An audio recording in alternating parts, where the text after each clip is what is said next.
See, we have, Hi. we have 10 people joining us. Welcome this afternoon.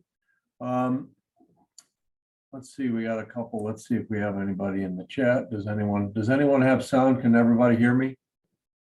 Hello? Give me a I can hear you. Oh, I can hear you. all right, good. Thank you. So we'll start off this afternoon with the some broker updates. Few things going on out there. Number one, we talked a little bit last week, but we'll kind of reemphasize that texting is not a form of written confirmation to the other side in a contract negotiation. And we're specifically going to change the NABOR language in our upcoming update to match that of the Farbar language, which says that, you know, all notifications must be in writing, and that includes an email. It includes a personal delivery of a message. It includes any type of an overnight delivery, any way in which we are giving the other party written notice. However, texting, because of the problems that come along with it, is not a form of written notification. And we just had a recent case here where the buyer's agent texted the listing agent, "We're good, we're moving forward." Well, what does that mean? Is that notification that at the end of the loan approval period that everything's fine? How do you tell from that text what's going on with it? And it ended up being quite disputed in that the seller said, "Well, I haven't heard anything in writing. I don't know what I'm going to do." So the seller decided to cancel, which is an option. We're going to go over the financing contingency today in some detail. But in the Farbar, if you do not have loan approval during the loan approval period and you haven't notified the other side, the seller does have a window to cancel the contract. So very important, especially for those of you that are starting out that are relatively new, is calendaring is a many splendored thing. I think we went over at the last class, the NABOR calendar, but you need a calendar of events, and you need to make sure when you get the effective date of the contract is established, which, as we all know, is the last date that either party has signed or initialed a change to the contract. So when you get your effective date, which is, by the way, always day zero, make sure you set up a little calendar. You can do it in a calendar app. You can print yourself out a little calendar. You can put the dates in your cell phone. There's a lot of ways you can do this, but you must watch your dates. That's very much a central part of your credibility with your customer, and making sure that nothing falls through the cracks so that you don't end up exposing your customer to liability or to you know, to anything that could create a problem for your customer. So anyhow, texting is not a form of notification, so please don't use it. If another agent texts you and says, you know, we've got loan approval, we're moving forward, say, you know, please send that to me in writing. I'm just not able to accept your text message. And, you know, while some text messages can be printed out or transferred to an email, it doesn't really matter how you do it. Just make sure that you don't rely on a text message to the other side or from the other side to decide the fate of your contract. Okay. A few other things that are happening out there. There was a firm called American Property Management that was doing the management activities for a number of condominium complexes. They absconded with a bunch of money, left the country, and left some condo complexes in some financial difficulty. So when you are writing a contract in a condominium, great idea to call the property management company or the condo office and just make sure that you have the current financial information and that there aren't any issues that were related. There was a number of condominium complexes. We're kind of a little bit reluctant to publish the list because Some of them have been made whole by their E&O insurance. Some of them have worked it out so that they're okay. But just be aware that when you're dealing with sales of condominiums, that and the condominium, really the tip off for a condominium is when the word condo or condominium is in the legal description. There are a few older condominiums before that change was made to the law in the 80s that may not have the word condominium in there, but it's if you look at the legal description and it says condominium, then you know that there's a whole different way of dealing with the documentation. And you also should be on the lookout for any new information from the condo office about assessments or anything new in terms of the budgets. A lot of things that really you need to pay attention to. And please don't rely on the information that's in the MLS. It could be accurate, could be perfect. If the agent has taken the time to upload the most current financial statements and the other documents for the condo, then you're dealing with a very competent listing agent, and you can probably use those documents to share with your buyer. However, you'll find that that's a rare instance, and most of the time you're going to need to fulfill those information requirements. Sometimes you can get it from the listing agent, but as a buyer's agent, I always made plans to be able to do that sort of thing myself. And Mark has put in the chat that even if you're using a closing coordinator or a transaction coordinator, which is a great thing for your time management and also for making sure that everything gets put together and is compliant, but it's still your responsibility. You really still need to have your own calendar and your own key dates, either in your phone or your calendar application. Google has a great calendar application. If you use your KW email, that has a little calendar icon to it in the upper right. You can put those dates in, put the reminder in for maybe a day or two early, so that you make sure that you don't miss a deposit or an inspection date. Those are really kind of important dates in the contract, and by staying out ahead of them and reminding your customer of these dates, you're building credibility and reliability, and you're building a likelihood in that that customer is likely to do business with you in the future and or recommend you to somebody else.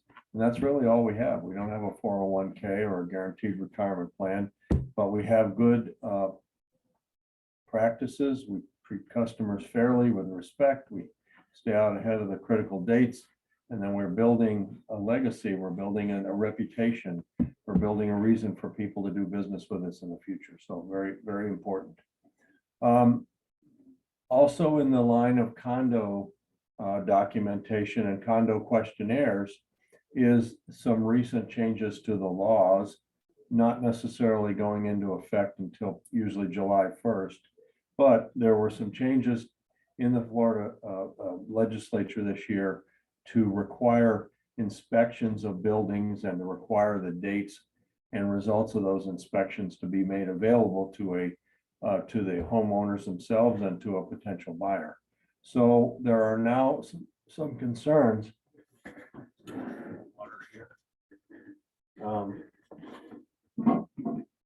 There are some concerns that some of the professional managers are reluctant to answer some of these questions because of the liability. So we're going to see some changes to the condo docs and to what's called the Q&A that may cause some controversy when structural related. When was the last inspection? Who inspected it? What was it? What were the conclusions of the structural engineer?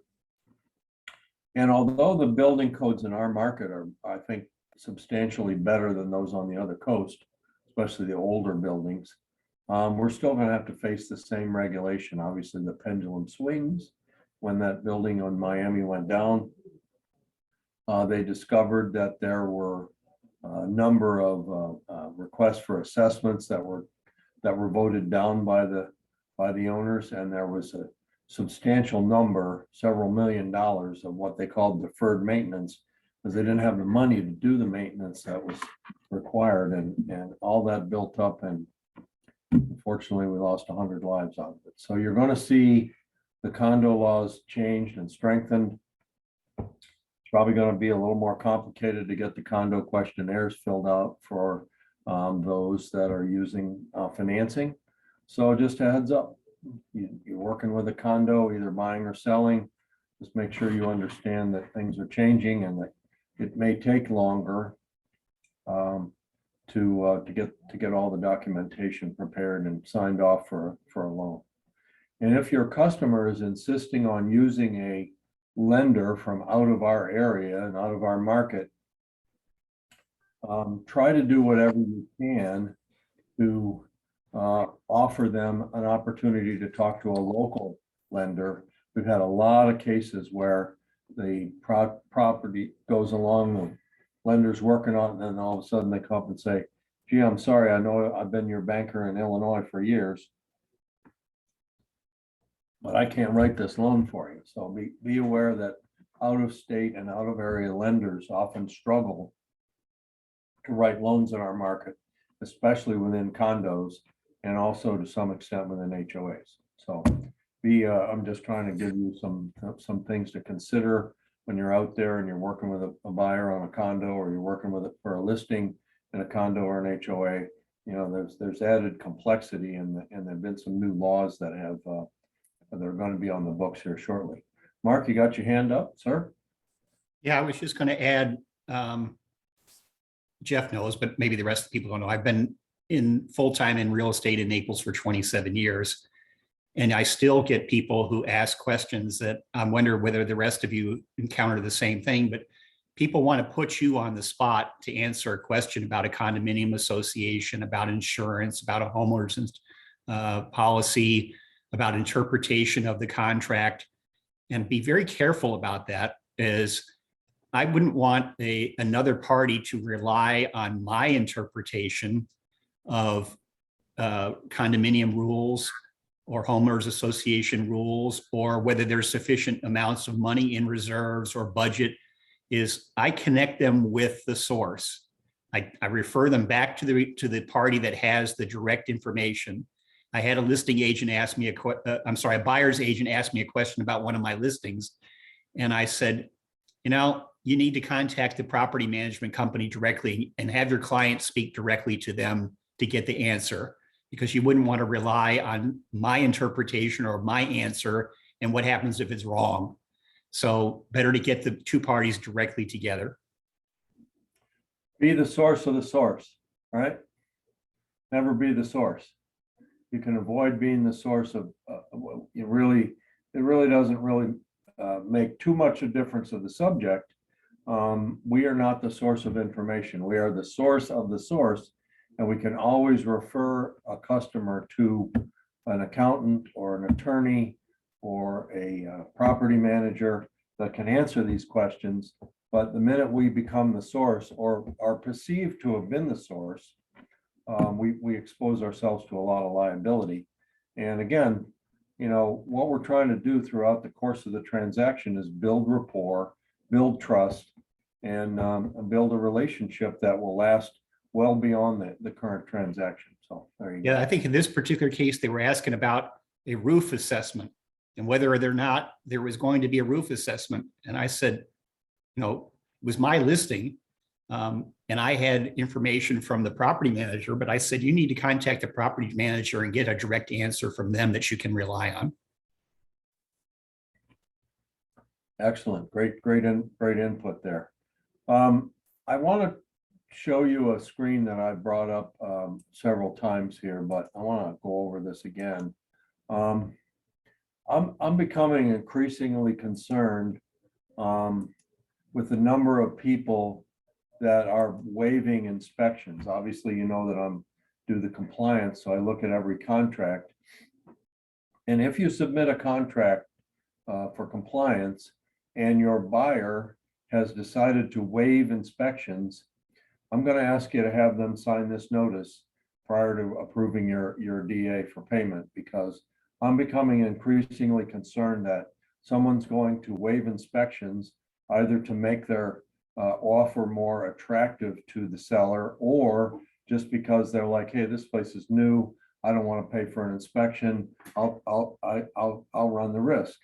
And I can tell you that, having been involved with a number of inspections over the years, and I'm sure Mark can back me up, that what you see at the showing may be love at first sight, but it also, there may be a lot of issues that are not readily available. And when you decline a $300 or $400 or $500 investment to get a baseline of where you are and before you purchase, you run a lot of risk. And one of the risks you run is that you encounter some of these problems after you've closed. And the other side of this is in paragraph 2, that when you waive your inspection rights, you put 0 days inspection in, or you check the box in the contract that says I'm waiving inspections, you're not entitled to go into that residence until the walkthrough. And when is the walkthrough? The day of or the day before closing. So how can you tell? There's a key part of the contract, whether it's by the way, can you see this document okay? I switched to it. Yes. Okay, cool. One of the key elements in all contracts is what's called the seller's maintenance obligation, which is the obligation, whether it's as is or standard or Farbar or neighbor, of the seller to maintain the property exactly in the condition that it's in when you went to contract. So if the air conditioner goes out after the contract, it's still the seller's obligation to maintain that air conditioning or refrigerator or appliance or a leak under the sink or anything that may create a condition that is different at the walkthrough than it was when you went to contract. And the seller is obligated to maintain the property. And if you notice during your walkthrough that it's really warm in here and humid, kind of has a nasty smell. Well, it didn't smell like that when we did our showing. And look, the inspector said, hey, the air conditioner is working fine and we don't notice any problems. Now you've got a case to go back to the seller and say, hey, Mr. Seller, between the time we went to contract and the time I'm walking through here, something went wrong and you're responsible. And we can require the seller to escrow up to 125% of those anticipated costs in Farbar, or up to 200% in neighbor, so that the buyer can be sure that whatever went wrong between the time they went to contract and the time they closed is the responsibility of the seller to address it or to provide a significant credit to the buyer. So when you waive your inspection rights, you really are putting yourself in a very difficult position to try to prove that the seller didn't live up to their maintenance obligation. So it's almost a double-edged sword. You're not finding out anything that's significant that I need to know about. And I'm also not able to really tell that or prove that there's a big difference between what I'm seeing now at the walkthrough and what I saw when I last visited the place. So this is a serious thing. It's starting to become more and more prevalent. And if that's the buyer's choice, and it's suggested strongly that they invest at least $400 or $500 in a basic inspection, and they're saying, nope, we're not going to do this, we don't care, then please sign here. The worst calls I've gotten in the last year or so are from a seller who moved in, had a leak in his air conditioning system and had mold. And, $6,000 or $7,000 later, he got the leak fixed and mitigated the mold. And then he wanted to know what we were going to do about it, or what the seller was going to do about it, or what our agent was going to do about it. And the answer is nothing. But without this notification, Keller Williams is a big company. We have 190,000 agents. And who are you going to sue? So I think you got to be very careful in dealing with your customers that say, I don't think we need an inspection, or, I lost the last two deals, so I'm waiving my inspection on this property because I want the seller to pick me. Paragraph 3 is also important. And also I see people saying, okay, I've lost the last two deals because I said I wanted financing, and I'm well qualified. I have this beautiful pre-approval letter and I'm well qualified. And yet I'm losing the deal, and I'm getting it, my agent's getting a note back saying, okay, sorry, you didn't win. The seller accepted a cash offer. So when your buyer is thinking along those lines, there's no problem with that, so long as the buyer can close on that contract without the assistance of this loan. So if the buyer says, hey, Jeff, we're going to go in cash. We've lost the last two. We realize that cash is king. And I say, okay, well, that's great. No problem. So I just want to ask you one question. Now, what's that? Well, do you have the cash or the wherewithal to access the cash quickly to close? And if they go, no, we won't be able to do this deal if for some reason our loan doesn't go through. Well, you're risking a deposit, and many times you're risking, if you split the deposits, both deposits. And again, the buyer's choice not to inspect, the buyer's choice not to go ahead and go in cash when they have to have the loan. But we would like their signature on the bottom of this form, and acknowledging that we've gone over these things with them and that we have their understanding. And, we have some buyers that say, well, I'm not signing that. That's fine. I'd prefer the signature, or prefer your note in command saying, I presented this to the buyers, they're aware of it, and they just didn't sign it. So as long as they have a copy of this, I really haven't had one or two people say they wouldn't sign it. But I think that the further we go along and the longer things are transpiring in this hot market to where people buy it, now it's 6 months to a year later, now issues come up that would have been caught on inspection. And I think that, we could be considered the culprit.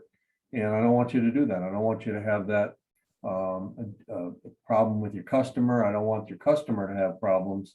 And again, even though many sellers are cutting the days of inspection down to 10 or 7 from the 15 that we used to enjoy, you still have plenty of time. Inspections are widely available within 5 to 7 days, and many of our inspectors, like some of our preferred vendors, can get you the report back within an hour or an hour or two. So again, I keep bringing this up, and I keep finding people sending me contracts with 0 days inspection, and I send them back this notice, and they're like, oh, gee, I never thought of that. So we'll keep trying, but we're trying to protect you. And ultimately, all of these things we're doing here in these contract classes with these notices and with language from attorneys, we're trying to protect your relationship with your customer. People say, Jeff, why do you teach so many contract classes? Because it's not the verbiage, it's not the legalese, it's your relationship with your customer. And the more you know this stuff, and the more you can be out front to help them have a pleasurable experience and not have difficulties after they've closed on a place, the better off you are in your relationship with your customer. And again, we keep talking about, that's your 401k. Not only will they trust you and like you and do business with you again, but they'll recommend you to other people. They'll say, hey, you got to deal with Mark Benson. That's the best experience I ever had with him. And, just call him. Don't worry about anybody else. And that's the kind of reputation Mark has built over the years. So, all right. Jeff, before you leave that, it reminds me of a couple other things I just want to throw in before you jump into a deep topic.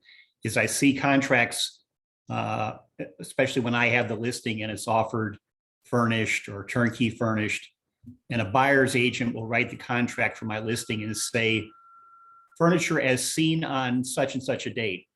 That's their idea of the inventory of the furnishings. So I caution you, whether you're the buyer's agent or the listing agent, to do a detailed inventory with photographs attached that everybody initials every page about them. because inevitably somebody says, that's not the painting that was on the wall when I was here on such and such a date, and I'm not going to close until it's brought back or changed or whatever it is. So if you've got the inventory and you've got the photographs and everybody initials them, you're less likely to have a problem later on. Yeah, thank you so much. I stress that in every contract class that, you know, I don't know how many of you are tennis players, but in tennis, love means nothing. No, zero. And in real estate, as shown on April 6th, per MLS, it means nothing. Absolutely nothing. And I've literally gotten into arguments with attorneys over the phone who say my buyer is not going to close because the furniture that was there on the MLS pictures is not there. Well, what did it say on the inventory? It said furnished. Well, what does that mean? Well, it obviously means the furniture that was there on the MLS or was there when they saw it. No, it means nothing. Turnkey means nothing. It has no meaning legally. And by the way, we did win that argument with that attorney. We had one of our other brethren call him and explain to him that there's no guarantee that that anything that your buyer is expecting to be there to convey at closing is going to be there unless you list it out and have all parties sign it. We do have an extensive list of things built into the contract that are part of the contract, but most of the time the disputes arise, as Mark said, that painting is not there. I've had agents that have, you know, the beautiful Samsung washer and dryer that was there was replaced by a Sears scratch and dent. And unless you listed that, unless you had documentation on those things, it's tough to prove.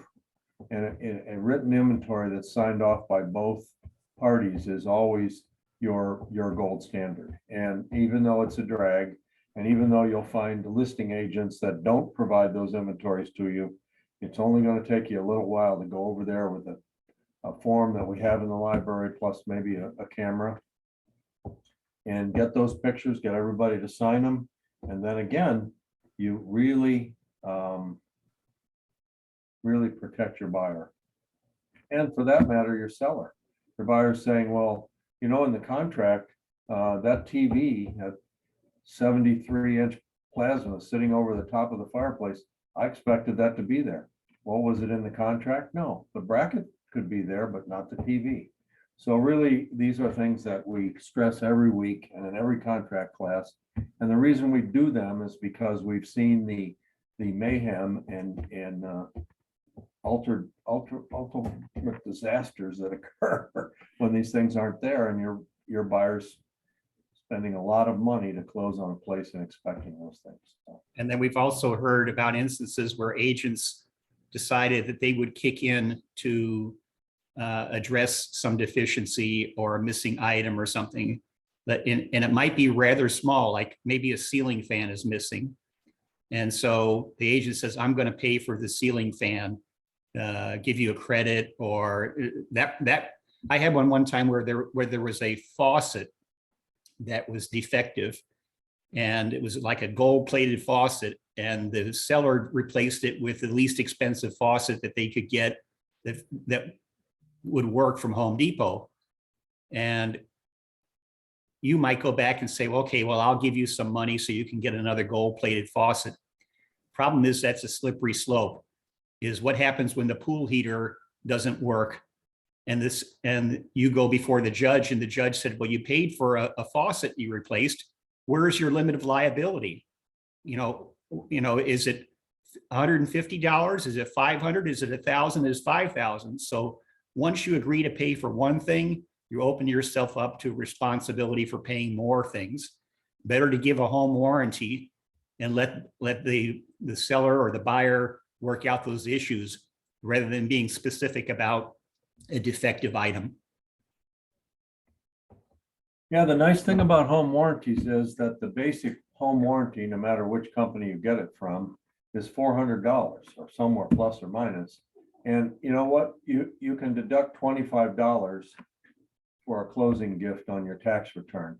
You can deduct the whole 400 if you give them a home warranty, because that's part of the integral part of the contract. So, you know, when I was an agent, I literally, unless it was brand new construction, I literally gave a home warranty to every buyer I work with. And everybody thought, well, that's a lot of money you're spending there. But I can't tell you how many referrals I got when the air conditioner went out 2 or 3 weeks or a month later, and the buyer called the warranty company, and for $75, they made a service call, and they got a new air conditioner or a new compressor or replaced parts, and they can't recommend your name anymore when you do something like that for them. You know, so there you go. Simple solutions that mean a lot. Okay, so the other thing I wanted to share with you today is you're working in a as-is contract, and we seem to have a whole ton of as-is contracts these days. Everybody seems to think they are the best. So we have some language here from an attorney, very simple, but you should always include this language in an as-is contract, because otherwise, whether it's Nabor or Farbar, and the contract says that the seller knows of no defects or open permits that should be a problem, and in the Nabor contract that the seller will cooperate with the buyer with regard to any permit issues, there's no guarantee in that as-is contract that the seller has any responsibility toward open or expired permits, municipal liens, or code violations. So one of the things in a normal contract or in normal proceedings of a contract is the title agent, the title attorney, or the title company will do what's called a municipal lien search. And in that municipal lien search, they'll find out if there's any type of a lien, a code violation. They also get a chance to look at all the permits. And this usually takes 4 or 5, sometimes 10 or 12 business days to get done. And if you're on an as-is contract and you have a 10-day inspection period, it's highly unlikely that you will find out about any of these permit issues until after you've accepted the property. So please use this wording, take a picture of it on the screen, copy it, or email me and I'll send it to you. But really, this language needs to go in, and we've had a number of people that have not put this into their contract and found that there was an open permit. And an open permit can be something very simple. I hired an air conditioning company to put in a new AC. They pulled a permit and they forgot to close it out. Okay, and I go back and it's 3 or 4 years ago, and that air conditioning company is not in business anymore. So now I have to hire a contractor to come out, look at my air conditioner, and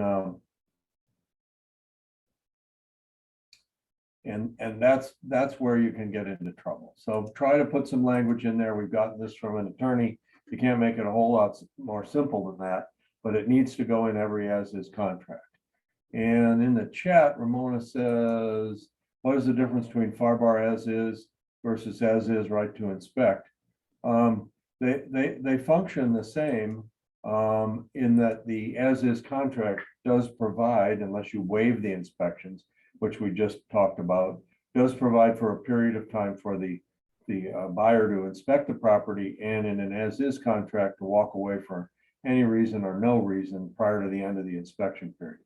However, what you don't know, by the end of your inspection period, you could make a decision to move forward and find out that there's some issues there that really, once you buy a property, you inherit all of the bad decisions or bad things that happen to that property. You can't say, oh, the seller did it. Oh, you know, it's your responsibility. So you need to really make sure your customer understands that open permits, expired permits can be a problem, and or unpermitted addition.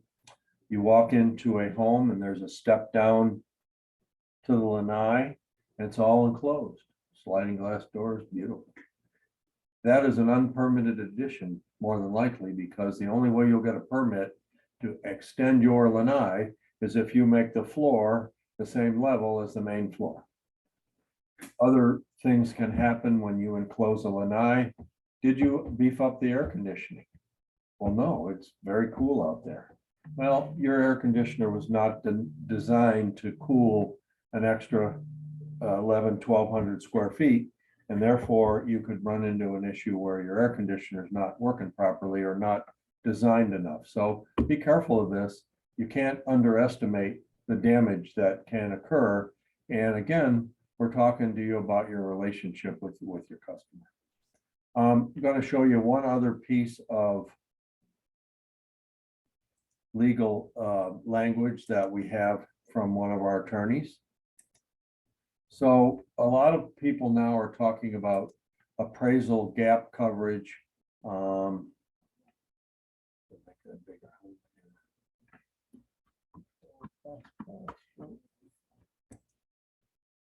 You.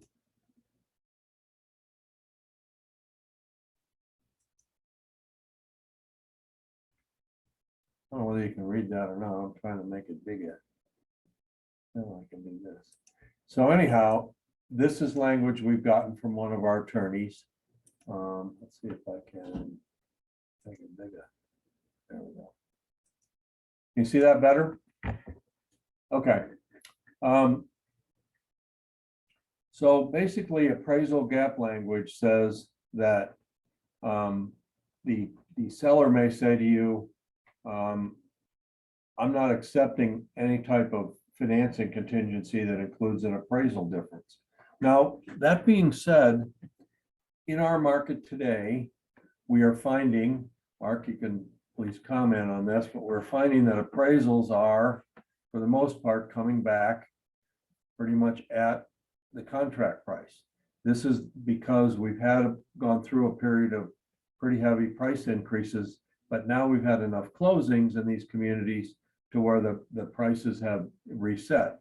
And even if you have a heavily updated property that is commanding a higher price, the appraiser is more likely to look at that and give you some credit for the adjustments.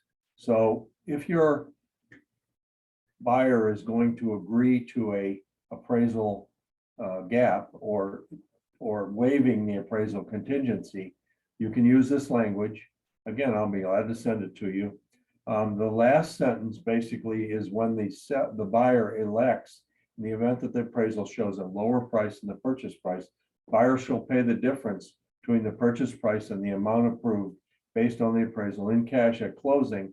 And you could add to that very simply up to $10,000 or up to $15,000. So you can use this language as appraisal gap coverage, but please don't decide to write a few sentences into your contract that may or may not be clear, or accept a contract from an agent and that they're not using a clear and concise attorney approved language. This can get you into a lot of trouble if you start being creative with your word processor or whatever you're typing into it to the other terms and conditions of contract. You never want to do that. If you have questions, you can always call Broker Jeff. And Broker Jeff is very careful not to practice law without a license, because I like being a broker and I like conforming with the law. So be careful with that. And so this language and other language is available. We have radon language for Farbar contracts, which don't provide for radon. So anyhow, that's the broker update. So what I want to talk about today in contracts is I want to talk to you about the financing contingency in both the NABOR and the Farbar contract. And I want to talk to you about how they operate much differently so that you understand, because we are in a multi-contract environment here. We often do contracts in Lee County, which involve usually the Farbar contract. We do a lot of contracts in Collier County, including Marco Island, that use primarily the NABOR contract.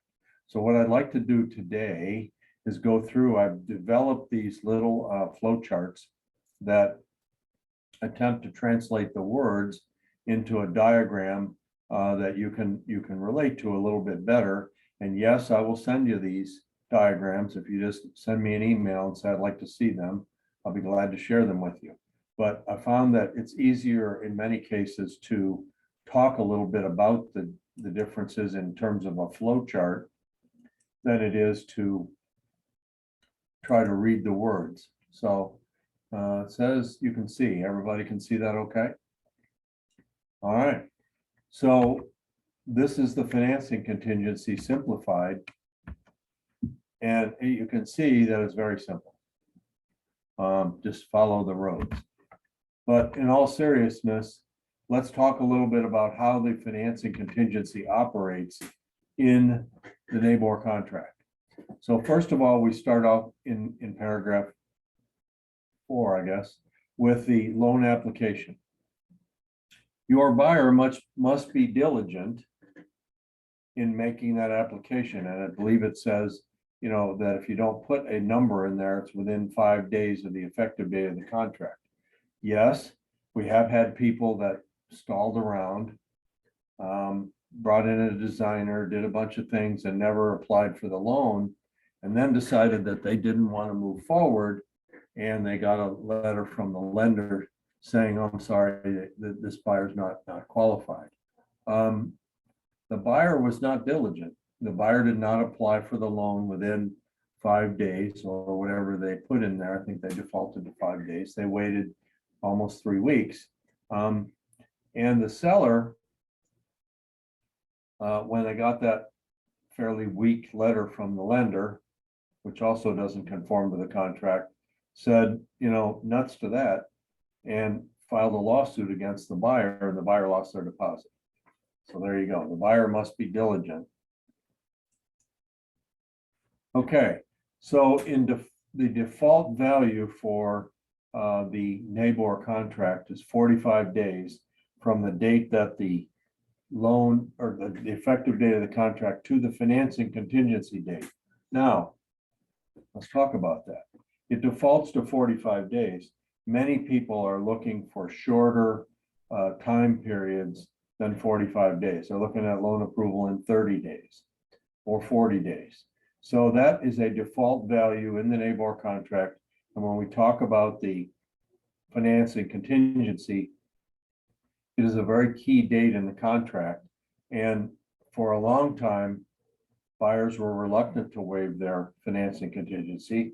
And there were a lot of enough listings out there that the sellers might have been more lenient. But now, again, calendaring a date that is set for the financing contingency is really important, because once you go beyond that date, either party can cancel. So be careful with that. So we have the mortgage contingency date in the NABOR contract, which is the date at which the seller, the buyer notifies the seller, hey, I've got loan approval, I'm waiving my contingency, and my deposits are firm. Absent that notification, the buyer can still get out of the contract if they can't get their loan approved. However, the seller can also cancel. So we've had cases where we weren't paying attention to that contingency date. We went a couple days beyond, and all of a sudden the buyer's agent got a nice email from the seller's agent saying, you didn't waive your contingency, we're moving on, we'll see you later. The buyer gets their money back, but is without a home. So if the buyer waives that contingency on or before the contingency date, then if they're declined, let's shrink this up a little bit. If they're declined, the contract ends. The buyer must provide a letter from the lender saying that I didn't qualify. In Farbar, we'll see in a minute, it's much, the notification requirements are much less. But in this particular case, the buyer does not get their mortgage approved by the contingency date. They're entitled to get a declination letter from the lender and to move on. If the buyer does not waive that contingency, Then either buyer or seller may cancel. Again, if the buyer is going to cancel after that date, they still need a letter from the lender. So if the seller decides to cancel, or the buyer decides after the contingency date, they receive notification that they can't get their loan, the contract ends, the buyer does get their money back, okay? If the buyer or seller choose not to cancel, and then the contract proceeds, but the buyer's deposit remains refundable. So for a long time, when we had a fairly balanced market, probably 2014, maybe 15 to 2018 or 19, there was a lot of listings out there. As long as the communication was good between the buyer's agent and the listing agent, and the buyer was struggling a little bit to get all their stuff through underwriting, or we were waiting for an appraisal, and the contingency was not waived, the seller was willing to hang in there and wait to make sure the buyer was okay. Now, because the market is going up, or because many times a seller will have not only the offer they accept, but they'll have backup offers that can become primary the day after this mortgage contingency date expires.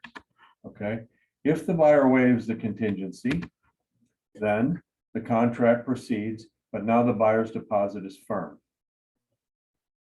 So there's the waiver of financial contingency form, which is available in the contract library, where the buyer says to the seller, I'm good, I'm waiving my contingency. I've got a clear to close, or at least a serious loan approval from the lender. We're moving forward. At that point, their deposit, if they've made more than one, whatever deposits they've made to that date are not refundable. Okay. So if the buyer is declined and has not waived the contingency, right? The buyer again has to provide a letter of proof called a uniform credit denial letter, I believe it's what it's called in the contract. The contract ends, the buyer gets their money back. If the buyer's not declined, but still hasn't waived, we still proceed to closing. So this is a little pictorial version of what all those words mean in the contract. Just a couple of things to understand that are not on this chart. Once the buyer proceeds toward closing, has a clear to close from the lender, there is a little window of opportunity in our contract, the NABOR contract, that says if the buyer has waived their contingency, okay, and there's a delay in the closing due solely to the lender's delay, they've got a clear to close, but the lender doesn't have the package ready, the buyer can, upon notification to the seller and waiving the contingency, can extend the closing date up to 10 days. Many people read that same language and say, oh, I got 10 days. Don't worry about it. We don't have to close on the closing date. I've got 10 days. Nothing could be further from the truth. The only way that the buyer can use that part of the NABOR contract is if they have a clear to close, they can't still be in underwriting, waiting for approval, and if they've waived their contingency. So if you get down to the bottom of the left-hand side there, the buyer's not waived their contingency, and they are not able to close on the closing date, they must waive their contingency, meaning their deposits are not refundable, and provide written notice to the other side. So be careful with that. That's a fairly big trap. And many of your fellow agents seem to think that they have an automatic 10-day extension on the closing, when in fact they do not. All right. So then we go to closing, and yeah, baby. a little fun going there at the end. So all right. So again, if you'd like this chart, just email me. I'll be glad to send it to you. Now let's talk about the, Jeff, before you leave that, no, go ahead. can you talk about how much is a reason, sorry, let me mute this. How much you think a reasonable deposit is when you're representing buyers or listings or sellers? In the past, sort of the rule of thumb in our market was 5% or 10% total deposits. And now that prices have gone up so substantially, I'm not sure that we need that much money in deposits. When you're representing the buyer, you might want to make as little as possible, especially if they're getting financing. If there's any chance that they might default and lose their deposit, you probably want to put down the least amount that you can get away with. And yet when you're representing the seller, you don't want the buyer walking away very easily. And so you want the most amount. And then we run into buyers from other parts of the country where it's typical in their markets where they put $500 down, and that's the total deposit until they close. So you have to educate the buyers that this is how we do business here. We don't do the same, we don't practice real estate the same way it's done where you come from. Now, the deposit requirements are, let's talk a little bit about the NABOR contract, because I think it's important, and it's great for you to understand that the NABOR contract defines buyer default as the remedy for the seller being deposits made to date. All right. So if you're going to put down 8 to 10%, you can always start with a modest deposit, let's say $5,000 or whatever the seller will accept. But putting down a modest deposit to start with in the NABOR contract allows, it's kind of a little bit like a fail-safe mechanism. And you're not on the camera, you're okay.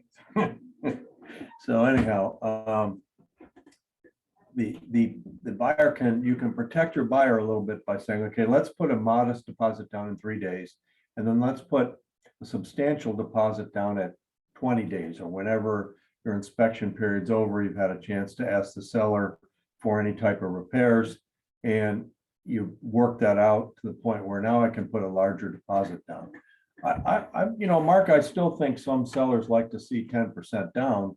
I just like to see it split so that the buyer doesn't put a huge deposit down, all to find out that the seller, they have a little bit of an uncooperative relationship, and the buyer really, some buyers say, look, I'll walk away for $5,000. I don't like the mold report. I don't like something in the inspection report which is not defective, and I can't ask the seller for it. So I think still I see 10% as a rule. I see buyers trying to do a lot less. I see sellers sometimes countering with a little higher deposit. It's interesting, the seller's really agreeing to take their home off the market when they go to contract with you for a period of time. If there's financing involved, it could be 45 days or more. And that's a long time for a seller to say, okay, I'm going off the market. And you say, well, what does that mean? Well, it means that it shows up on all the consumer sites as under contract, shows up in our MLS as pending, contingent, or pending. So it's really the seller's limiting their exposure to the market for the time that you've agreed to do your financing and everything. So it's not unreasonable for the seller to say, hey, I'd like some skin in the game here. I don't want to take my home off the market for a relatively small amount of money. So. And what we don't know is when we're in a multiple offer situation, what the other buyers are making their deposits. So they may be putting up a lot more money than what your buyer is willing to do. And don't be surprised if the listing agent turns around and comes back and says, can you increase your deposits? And I think that to the extent that they'll tolerate it, you can increase your overall deposits, but still keep your initial deposit somewhat low so that you really have a little bit of a fail-safe for the buyer. Because in a normal contract, be it Farbar or NABOR, the buyer who decides they don't want to buy the home anymore really doesn't have a lot of protection. They can say, I can't get my loan, but a lender is not going to send you uniform credit denial letter just because you've changed your mind. You know, that you have to have a legitimate reason to back out of a loan commitment in a NABOR contract. So, you know, you have to, I think, work with your buyers to say, hey, you know, once we get into this contract, you're in the contract. And by minimizing the initial deposit, we can build a little bit of fail-safe in there for you. But I think it's important for people to understand, if it's an as-is contract, yes, you walk away for any reason or no reason within a period of time. But the regular contract is designed to keep parties together and working together. So there you go. Yeah. As you say, the regular or the standard contract, whatever you want to call it, is some buyers where they come from assume that they can kick the tires and do inspections and walk away if they don't like something. And even with the Farbar contract, there's the standard contract. There are provisions within that with regard to defective items and what the seller is responsible to repair, or up to maybe a certain limit. And therefore, you know, with that contract, you have this situation where the seller has a right to make the repairs of the defective items, and the buyer can't simply just click their fingers and say, well, I changed my mind on a standard Farbar contract because I don't want the house anymore, and not allow the seller the opportunity to make the repairs. Yeah, I mean, I think we're seeing a slight trend back to regular contracts, especially with sellers who are now understanding that as-is contracts are not really in their best interest. So we're seeing a slight trend back, not a massive trend. But remember, you know, as long as I'm teaching contracts, I'm going to tell you that I don't think as-is contracts are the way to do business. They came into vogue back when we had distressed properties and the banks and investors were owning these properties. They didn't know anything about them. They had no intention of making any repairs, and they just wanted to say to you, what you see is what you get.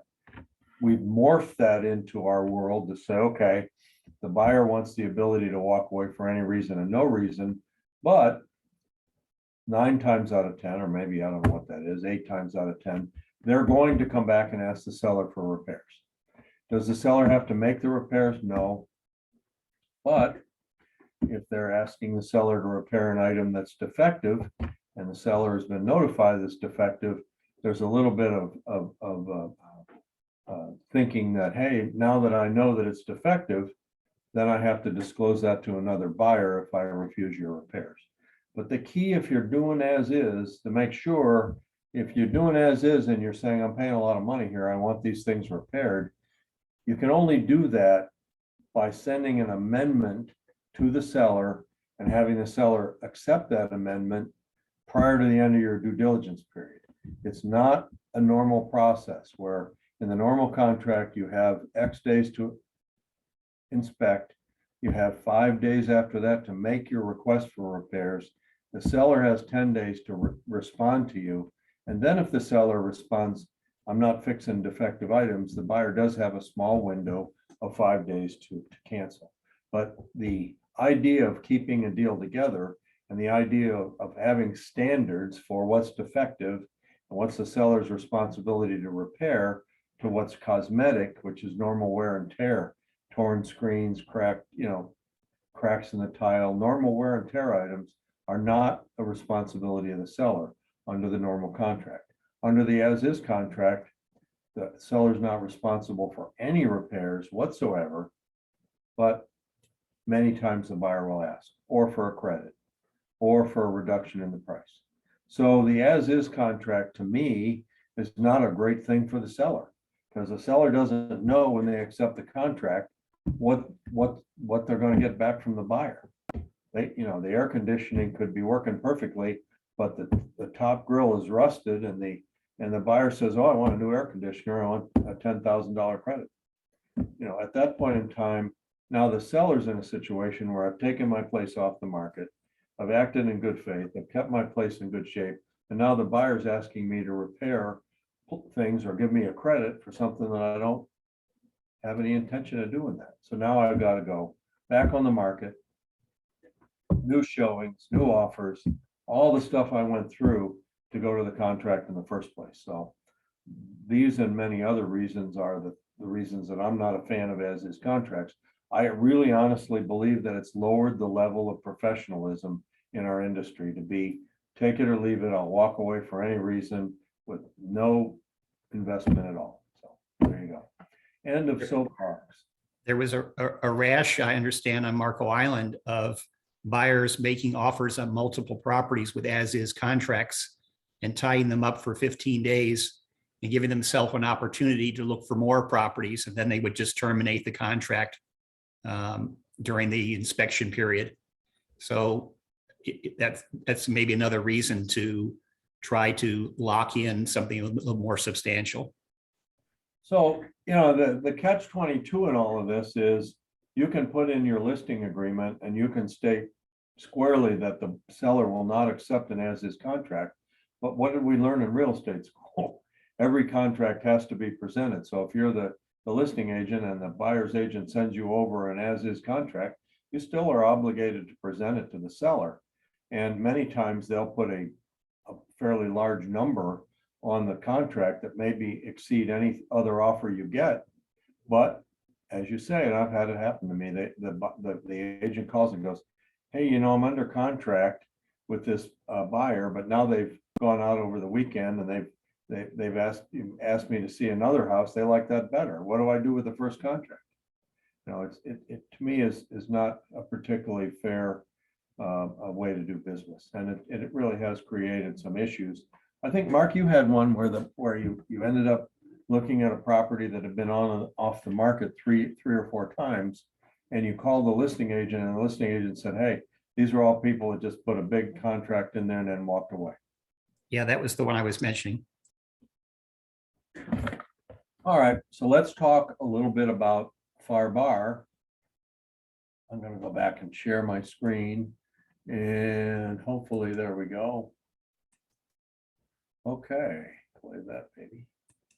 So the new Farbar contract, which was put into play November 1st of last year, 2021, completely redid their financing contingency. And so I've done another chart here, and again, it's even more simple than the other one was. If you believe that, then I have some waterfront property I'd like to show you. So there you go. Okay, so the 2021 Farbar contract, just released in November, has an entirely new approach to loan approval. And here we go. So there's a loan approval period by definition in the contract. It defaults to 30 days. You can change it to whatever you want, but it defaults to 30 days. Again, the buyer has a responsibility to be diligent, just as they did in the neighbor contract. And that means they must apply for the loan and act intentionally with the lender to make sure they're going to get their approval. Now, what's added into this version of the contract is the appraisal must be done and decision made by the lender during the loan approval period. In the old Farbar contract, you could be going along swimmingly and all of a sudden the appraisal comes back low and the buyer can say, sorry, I'm canceling. Not so in this version of the contract. So when you're working with this contract and you're working with your buyer, you also need to be working with their lender to say, okay, what's it going to take to approve this loan, including the appraisal. And appraisals were for a while, they're taking 3+ weeks to get. They're much easier to get today from what I understand. But still, if you've got a 30-day loan approval period, that appraisal has to get cranking pretty quick, and all of the underwriting has to be submitted and ready. And even though your lender might say, I can do this easy in 30 days, 30 days is a drop dead date in this contract. Okay, so now we have a second defined term in the Farbar contract called the loan approval date. Forget what you heard about financing contingency date, forget about what we talked about in the neighbor contract. In the Farbar contract, the loan approval date is a key date in the contract. Again, must be calendared, and you have to be a lot more careful with your dates in the Farbar contract. Okay. The buyer must give written notice to the seller. And as we just talked about, not a text message, written notice, an email, an overnight letter, a signed letter that's dropped off to the listing agent. However, in writing, they want to convey that they were declined or they could not meet the conditions of the loan. There are conditions that are now coming into play in roof age that can create a situation where the buyer must agree to replace the roof within a year, or they won't be able to get their loan. So there's conditions that the buyer may not be able to meet in order to satisfy the loan conditions by the loan approval date. So if I notify the seller in writing that I can't get the loan, the contract ends, I get my deposit back. Now, I guess it gets a little tricky. Suppose I do not give any written notice to the seller, the listing agent. The seller now has 3 days that they can cancel. Not an infinite number of days as in the NABOR contract, but a finite 3-day window to decide, I'm going to cancel, I'm going back on the market, I'm going to let the buyer know. And that's essentially what happened in this situation we were just in. The buyer's agent sent a text over to the seller's, the listing agent, and said, hey, we're moving forward. That was not notification of loan approval. So the seller said, I've got a backup offer, I'm going with a backup offer. So if the seller decides to cancel in that 3-day window, the contract ends, the buyer gets their deposit back, and the seller's free to go back on the market or accept a backup offer, which may even be better for the seller. If the seller decides not to cancel in those 3 days, or the buyer gives written notice to the seller that they're moving forward, then the contract proceeds. The buyer's deposit is not refundable. The buyer can't come up with a low appraisal and get out. The appraisal must have been included in the original loan approval period.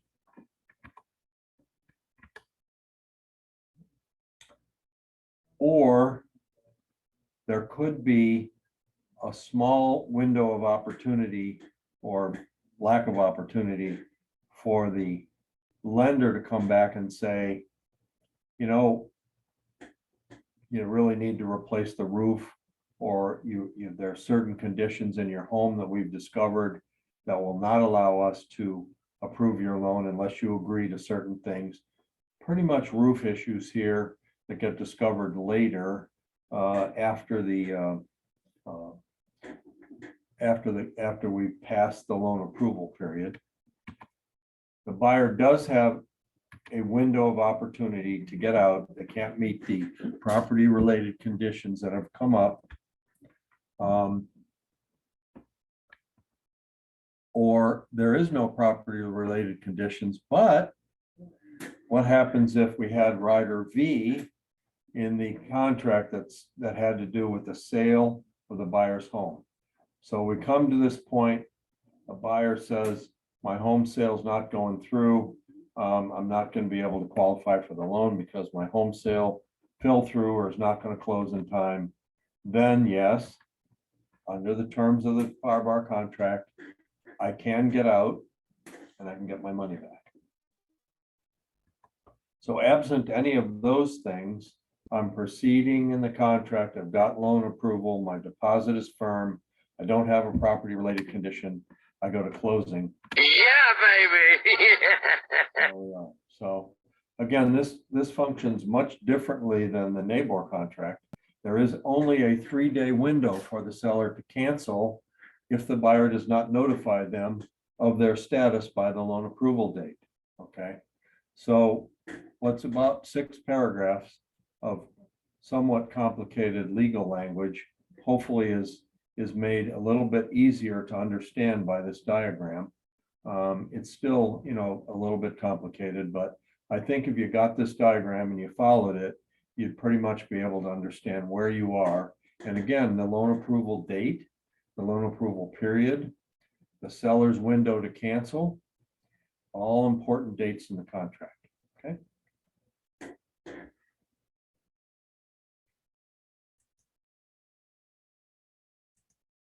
Any comments, questions?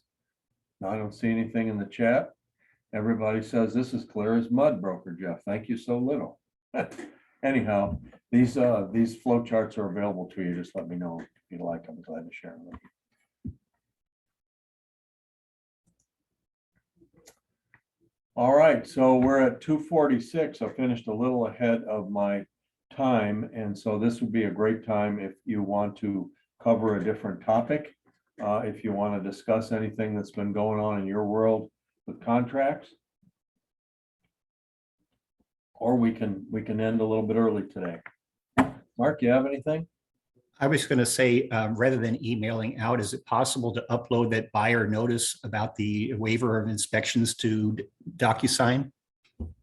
Very good question. It's very difficult, and I've tried Okay, with, you have to apparently submit it to Docusign, I see.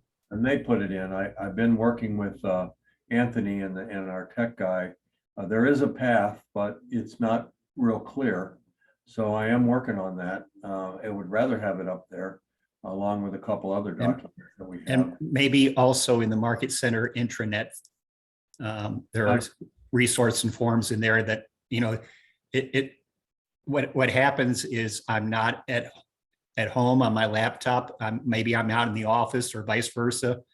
And so when I need the document, it's on the other computer, unless I can search for my email.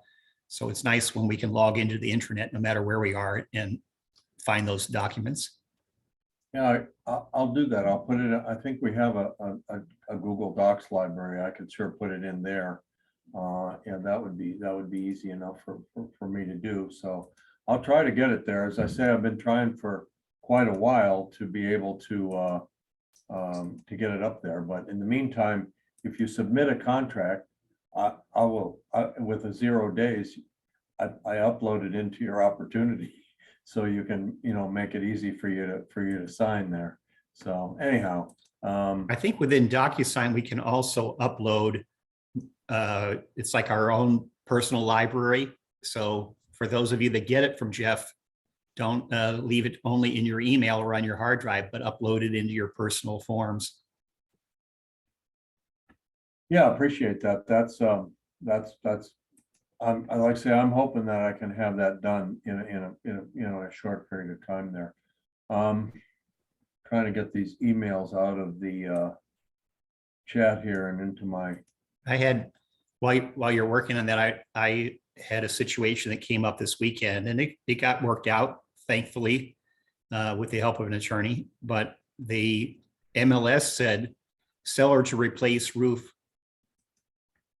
And it didn't say, but there was no addendum to the contract or anything that called for seller at seller's expense shall replace the roof prior to closing and close out all the permits, et cetera. So the attorney gave me the language for that. But again, that's why left, you know, had I not thought of it, we could have signed the contract without that language, and the seller could have easily disclaimed that what the listing agent put in the MLS, and no roof could have been put on. And now you're talking about $20,000 that I fortunately, you know, had the forethought enough to get an addendum created. But I can also imagine other agents would just simply rely on what was in the MLS. Yeah, you know, feel free to reach out if you've got a situation. We can usually get language from one of our attorney friends in pretty short order, like, you know, as soon as they can return a message. So if you run in a situation like that, you know, we can certainly get you the language rather than you trying to craft it yourself or rely on, what another agent has sent you. So it's pretty important because as Mark said, the whole contract can kind of rotate on a particular condition. The language that I gave you about the open and expired permits worked to the buyer's detriment when a seller couldn't meet the roof replacement.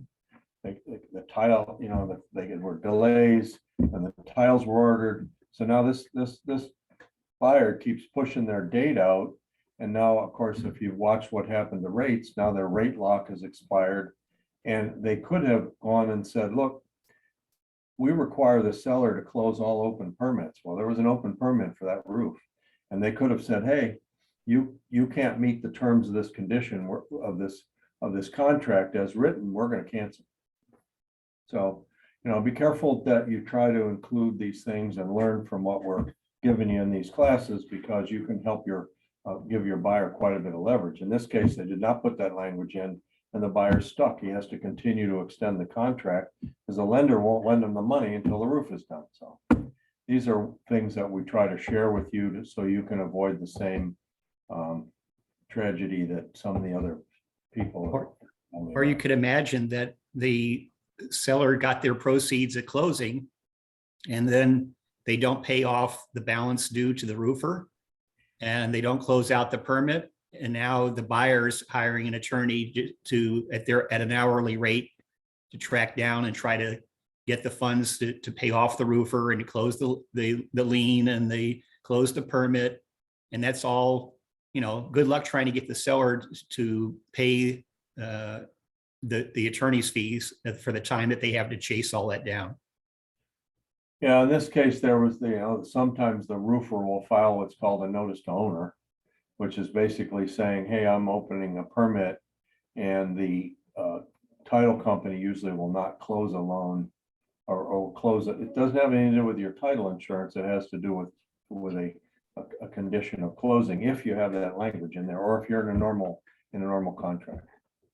What is the form in a Farbar as is contract that the buyer can ask for credit as a result of inspection? There is no form.